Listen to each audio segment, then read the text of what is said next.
Olá, meu nome é Michele Dias, eu sou mestre em História pela Unifesp e doutoranda na Universidade Estadual de Campinas. Esta minha apresentação para a quarta jornada de pesquisas do CAP se intitula A Construção da Moradia Latino-Americana, Propostas Habitacionais da International Basic Economic Corporation durante a Guerra Fria, que faz parte do projeto de pesquisa que estou trabalhando atualmente, sob orientação da professora Josiane Serrazoli. De modo geral, a pesquisa pretende compreender, em perspectiva transnacional, os aspectos políticos e culturais na construção de conjuntos habitacionais em alguns países da América Latina, empreendidos pela IBEC. Devo apontar que esta pesquisa ainda se encontra em fase inicial, sendo que algumas questões apontadas aqui fazem parte dos meus objetivos de pesquisa e de alguns resultados que obtive durante o meu mestrado. Para dar prosseguimento à minha fala, se faz necessário compreender alguns aspectos e personagens importantes, como a família Rockefeller. Os Rockefeller foram e ainda são uma das famílias mais conhecidas dos Estados Unidos, dado a fortuna que o patriarca John D. Rockefeller Sr. formou com a empresa Standard Oil Company, no ramo de refinaria de petróleo, mas principalmente a importância da atuação da Fundação Rockefeller na filantropia científica. O filho do patriarca, John D. Rockefeller Jr., foi um notório empresário e filantropo, que junto com sua esposa dedicou diversos investimentos na área da medicina, cultura e habitação.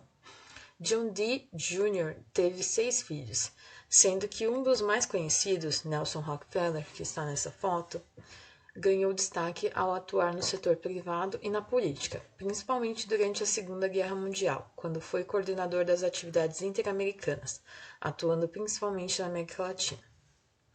Com o fim da Segunda Guerra Mundial, Nelson propôs a criação de 2 empresas para atuar na América Latina, dado seu potencial econômico e por uma estratégia de consolidar a atuação dos Estados Unidos no continente americano.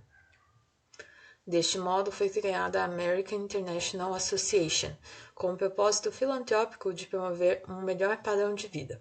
Visando lucros, foi criada a International Basic Economic Corporation, a IBEC, que tinha como objetivo aumentar a produção e disponibilidade de bens, mercadorias e serviços úteis para a sociedade, aplicando métodos e técnicas científicas modernas. Dentro de sua trajetória, a IBEC possuiu 3 divisões: o Instituto de Pesquisa, voltado para as questões do uso do solo e alimentos, a IBEC Technical Service, voltada para as questões sobre maquinária e planejamento urbano, e, por fim, a IBEC Housing, meu objeto de estudo, uma divisão específica para a questão da habitação. A IBEC Housing começou como uma subdivisão da IBEC Technical, tendo como principal proponente para os projetos arquitetônicos o sócio e arquiteto Wallace Kirkman Harrison. Para a construção de conjuntos habitacionais, o arquiteto desenvolveu um método construtivo chamado IBEC Method, que juntava características da produção fordista industrial com o auxílio da pré-fabricação. O principal conjunto habitacional entregue pela IBEC com a experimentação do método foi o conjunto Las Lomas, em San Juan, Porto Rico. Construído entre 1955 e 56, possuía 1.583 unidades habitacionais. Nos detendo sobre o método construtivo, os primeiros passos consistiam em preparar o local para a instalação não apenas da casa, mas também do conjunto habitacional, com a terraplanagem do espaço e instalação de serviços de infraestrutura. Depois disso, passava-se a fase de alicerce das habitações.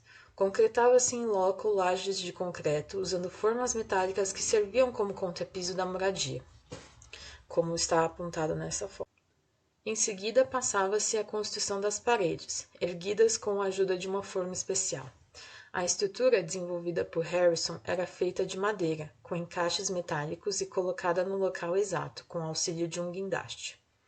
Depois de todos os encaixes serem manualmente fechados, o concreto era despejado nas formas até a altura máxima, criando uma estrutura monolítica única. Após essa etapa, era aplicado um processo de extração de água patenteado, a vácuo, que acelerava o processo de construção.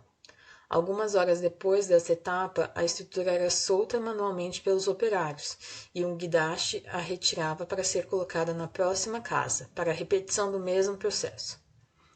Quando a estrutura alcançava resistência suficiente, após a cura do concreto, a laje do telhado era levantada com a ajuda de um guindaste e de um sistema de sucção a vácuo. Por fim, eram instalados encanamentos e a parte elétrica da casa, bem como os acabamentos. Segundo o informativo da IBEC Housing, todo o método garantia uma produtividade acima do comum para a construção de conjuntos habitacionais, com construção entre 10 e 12 casas por dia. As unidades habitacionais tinham 2 quartos, sala, cozinha, um banheiro e uma pequena lavanderia, visando atender às necessidades da população nos locais em que os conjuntos iriam ser construídos. A criação deste método e a entrada da IBEC Housing levou a empresa a criar subsídios para investimento em habitação em diversos locais nas Américas.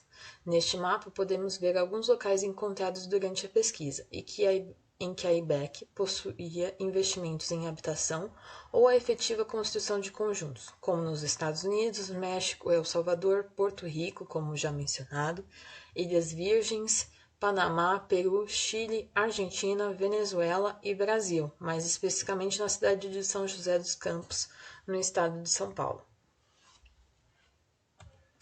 Nos detendo no caso brasileiro, cabe apontar que desde a década de 1950, a IBEC planejava construir um conjunto habitacional no Brasil.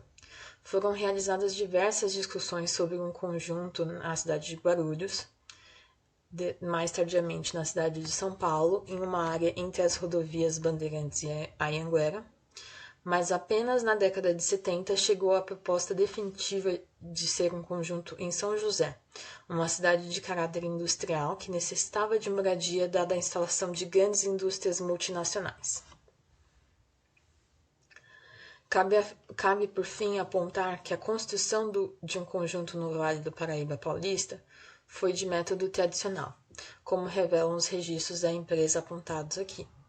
O método não conseguiu ser empregado na construção do conjunto Cidade Verde, como é conhecido na cidade. A explicação vem pelo fato que era muito oneroso exportar os equipamentos necessários, como o sistema a vácuo utilizado no método criado pelo arquiteto. Portanto, estas questões nos levaram a perceber uma dimensão da empresa nas questões habitacionais na América Latina. Faz parte da nossa proposta de pesquisa atual compreender como foram estabelecidos os contatos para a construção dos conjuntos e como, de fato, essas propostas foram ou não executadas. Algumas das referências bibliográficas que eu utilizo no meu estudo.